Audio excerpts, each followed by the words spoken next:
राजा वरेण्य के यहाँ गजानन को नंदी द्वारा पहुंचाना। यह सुनकर भगवान शंकर ने गजानन भगवान का विविध उपचारों से पूजन किया और फिर नंदी को आज्ञा दी, वत्स, तुम्हें एक कार्य बहुत ही सावधानी से संपन्न करना है।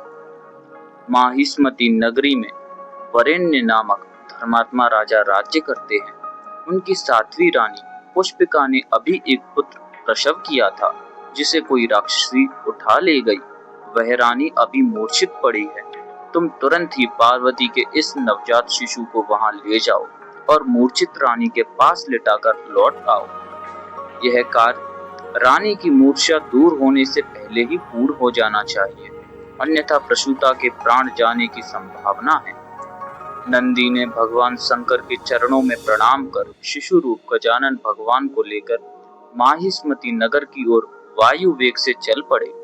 मार्ग में अनेक बाधाएं आई, किंतु नंदीश्वर ने भगवान शंकर का स्मरण करते हुए अपने पराक्रम से उन बाधाओं को दूर किया।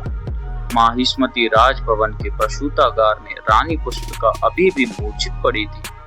नंदी ने वहां पहुंचकर गजानन को उनके समीप लिटा दिया और चुपचाप वहां से निकल आए।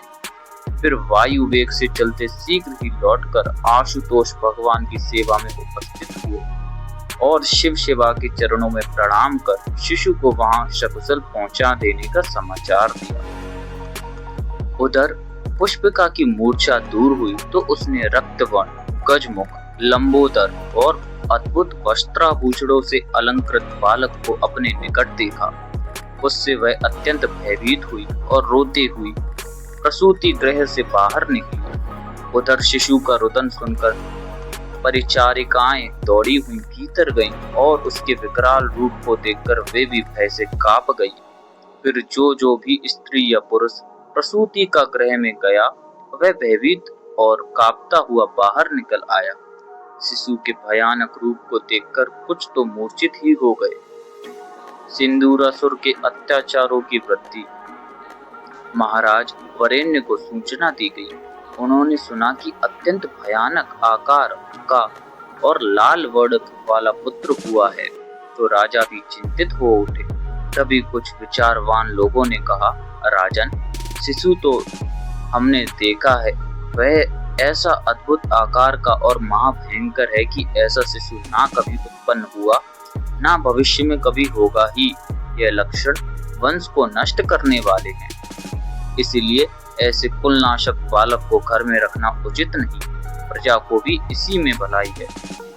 विद्वान कहलाने वाले लोगों की उक्त बात सुनकर राजा ने अपने दूत बुलाए और उसे आदेश दिया, राजवंश और प्रजा के लिए अहितकर ऐसे शिशु को निर्जन वन में ले जाकर छोड़ आओ और लौटकर मुझे सूचित करो। दूत जो आज्ञा कहकर प्रसूति का गार में गया और शिशु को शीघ्रता पूर्वक उठाकर निर्जन वन में ले गया। वहां एक निर्मल जल में भरा हुआ सरोवर विद्यमान था। उस स्थान पर कोई मनुष्य नहीं पहुंच सकता था।